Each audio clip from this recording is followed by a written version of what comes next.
everyone, I'm Cerice Berndsen from Equestrian Power. Hi there, I'm Katharine Respess from Equestrian Power, and we are joined by Katharine Stancliff. Katharine is a local Tryon professional equestrian, and she is a saddle fitter from Stancliff Saddle Fitting. Thanks for having me. Our pleasure. Yeah, so we're doing an interview today just to get to know Katharine and get to know a little bit about your background and, well, your journey with horses even. Right. You want to tell us a little bit how you got started with horses? I'd love to. Cool. I started riding when I was 6 years old. I think every little girl has that moment where they have a pony ride or want to go take lessons, and sure enough, I woke up one day and said, I want to go ride horses, and my mom said, she'll grow out of it one day. And 20 some odd years later, here we are. Still doing it. Didn't grow out of it. That's awesome. So during your early years, did you have any pivotal experiences? What were the backgrounds that you, disciplines that you had as a background? I actually started out Western Okay. when I first started taking lessons, and the lesson barn I was at wasn't the safest place, so we then went to a hunter jumper barn where I realized I was very afraid of horses coming past me and going over jumps, and decided that was not for me at all. So I then moved on to a dressage barn, and I was there for about 5 years, and also going up to, we had a cottage in Wisconsin, and I went to summer camp up there where it was all horses all day, every day. Awesome. And that got me back into jumping a little bit, but very, very small fences. And I was still absolutely terrified of them. And then really everything changed for me when I turned 16 and I bought my first horse. And he gave me the confidence to move up the levels and keep trying and achieving new things. And we ended up going into eventing. And I ended up bringing him through preliminary a couple years ago here at Fence. So, going from a scared little kid that didn't like horses going past really quickly or getting taken off with and terrified all the time to jumping around a preliminary event course. That is awesome, and I can say that Tristan is a pretty awesome horse. Yes. So you did dressage pretty early on. Yeah, when I was about 10 when I stared doing dressage. That's and unusual. It wasn't like a high level barn, but at least where I got the basics of ride with your seat.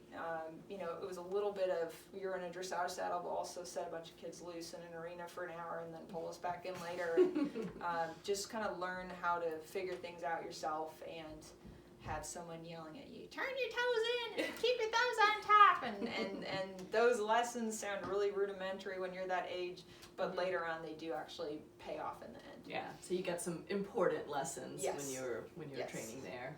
That's Absolutely. Cool. That's very cool. So did you have any inspirational figures growing up, or do you have any now that you'd like to tell us about? Probably when I was a kid, one that I really looked up to, the summer camp that I went to as a young kid and then up to a teenager. Her name was Kim Simak, and she had her whole life revolving around horses. The summer camp she ran, they had a bunch of other little odd jobs they would do through the winter and the off season, but she did so much to give us kids the ability to do everything we wanted to do, whether it was send us out to muck paddocks or go out riding on trail rides and painting jumps, and really instilled the idea that horses are hard work, even if they're a lot of fun, and that we got to experience every aspect of that. And now someone I really look up to is my own coach, Eric Dirks, Awesome. who I actually moved to the area for so I could train with him. And he's always been an inspiration to me since the day I met him, what he's achieved and the partnerships that he builds with horses. It's something I aspire to always think about, the bigger picture and how to improve the horse's life and not just my own.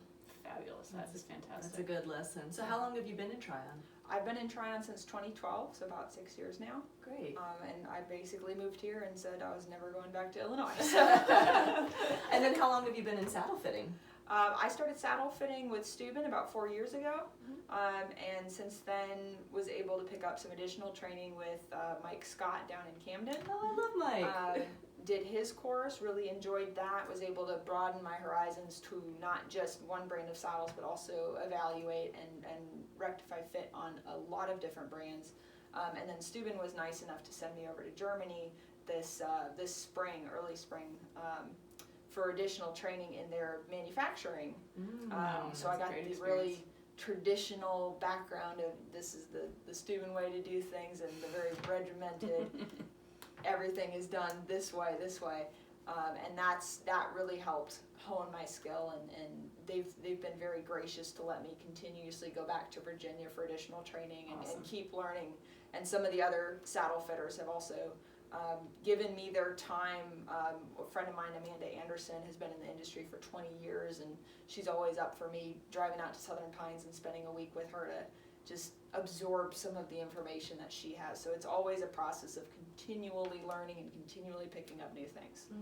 Any aha moments that come from all that training, or the time in Germany even? I think probably the biggest aha moment was realizing that saddle fit is not rocket science, but it also is rocket science. It can be as basic or as elaborate as it needs to be, and usually if we kind of dumb it down to understanding the anatomy side of things and the balance side of things, everything else in the broader scheme makes sense. So where the question of proper saddle fit looks really complicated from the outside, when you get down to the basics, it actually makes a lot more sense if you follow a certain set of rules. So in a way, it's a lot like good riding. Yes, Exactly. Get the basics right, and everything else basics. falls into place. Yeah, awesome. So in the horse industry, we all have kind of ebbs and flows in the business world. How do you handle that in your business, or are you just going all the time? I try to go as much as I can, but down here in the South, we're a little bit dependent on the weather. A lot of my clients don't have covered arenas to work with, so when we hit a rainy season, I'm kind of out of work or twiddling my thumbs. So I try to have some bench work lined up for myself, doing like billet replacement or complete saddle reflocks. So that's stuff that I can do at home to keep me a little bit busier, or catch up on some paperwork, organize my office space a little bit more if I can.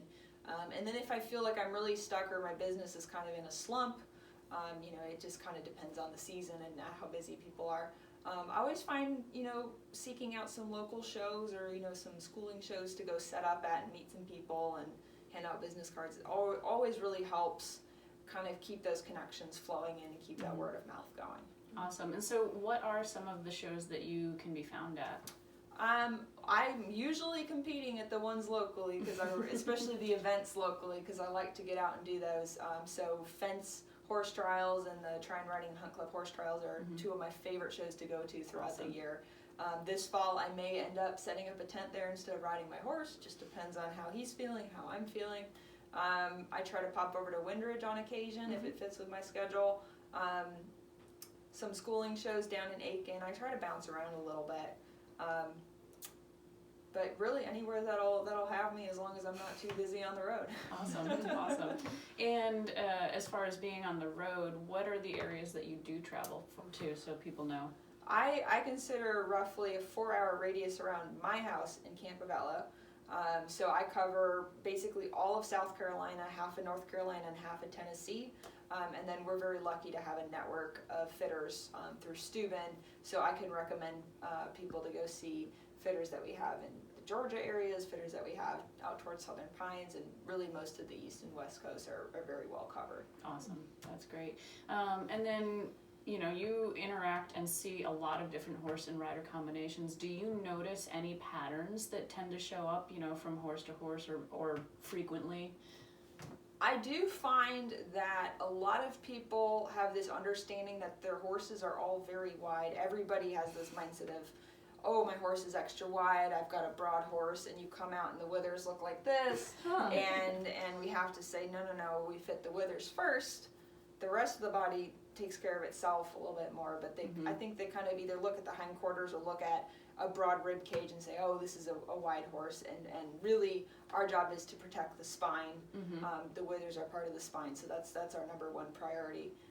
So yeah, that trend of somebody got in their head that every horse out there is an extra wide, and finding you really have to do a lot of work to keep updating people, and like, no, that's not necessarily the case, and sometimes we can do better things fitting on a little bit of a narrower tree. And with Stubben, we range from a 27 centimeter tree up to a 32 centimeter tree, and the most common one I sell is a 28. Wow. So it's just the trend across. I fit, thoroughbreds, warm bloods, some quarter horses, whether they're hunter jumpers, dressage, eventing, they all they do vary, but a lot of them kind of fall towards that narrower range, even though everyone has in their mind that every horse is really wide. Oh, that's very interesting. Do you use any technology in these fittings, or has technology affected your field?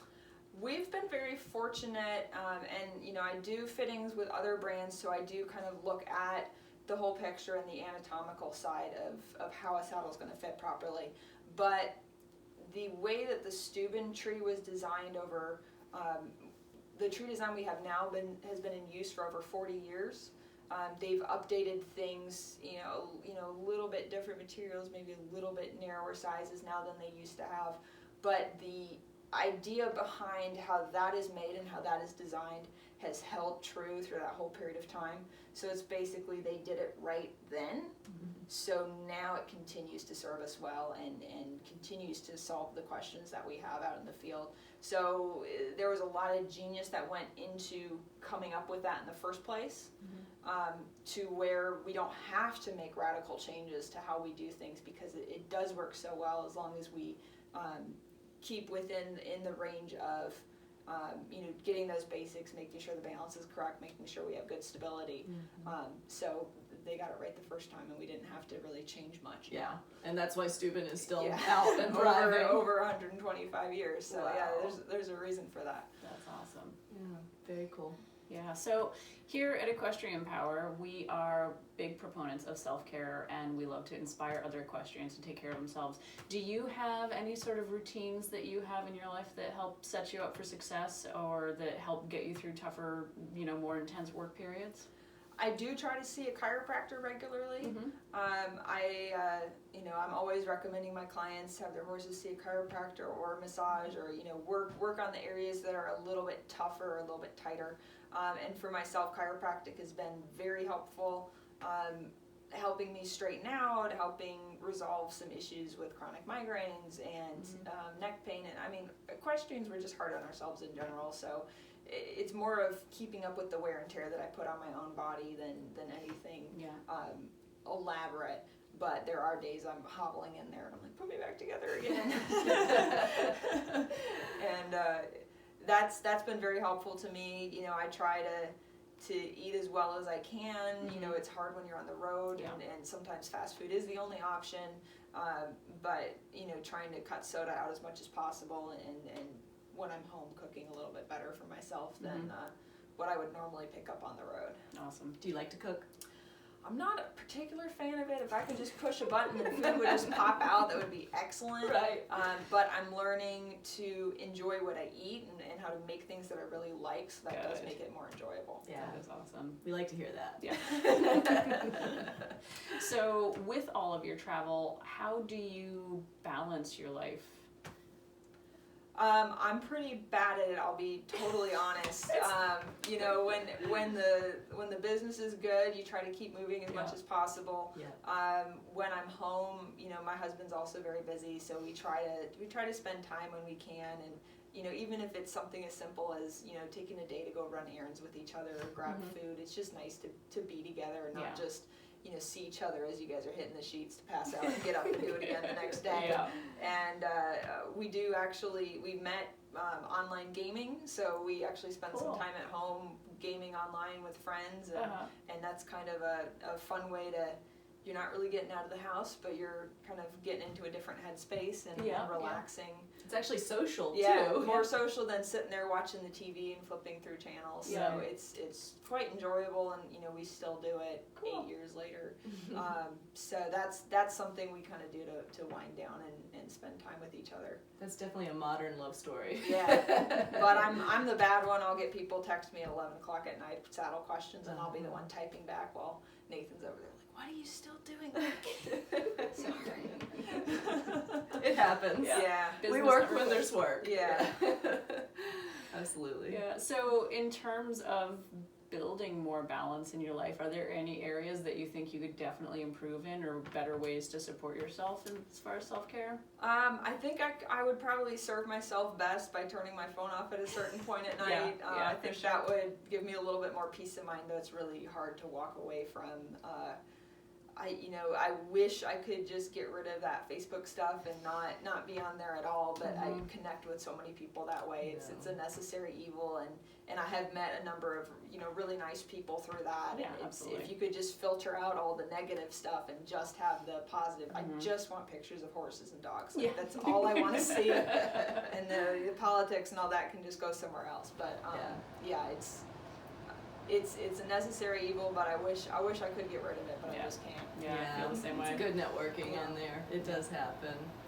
Well, in terms of like the horse world, do you have any like grand wishes? Like this whole, like look at the horse world. What do you wish we could do to improve or grow or anything like that? I wish we can reach out and educate people in kind of a more unbiased way if possible. So that's where I've been really excited about this series coming in, because it's a way for us to get out there and just talk to people, and then no pressure. You don't have to buy something from us. You don't have to do something with us. Just know more about your horse and what we're doing in the industry and how people can help. Because there's a lot of misinformation out there, and that's what we're fighting on a daily basis. Is people that say, well, we've always done it this way. Well, that doesn't always mean that it's the right way to do things. And sometimes there's a more, there's a nicer approach. There's a kinder approach and a way to help the horse. Right. So yeah, any way that we can better ourselves as riders, as trainers, all in the horse's favor. So that education is key. Love it. Very cool.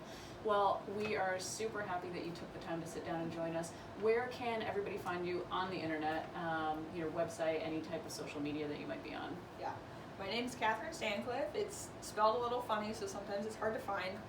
But I'm at stancliffsaddlefitting.com, and that's STANCLIFF saddlefitting.com, and also on Facebook under the same name, Stancliff Saddle Fitting. Awesome.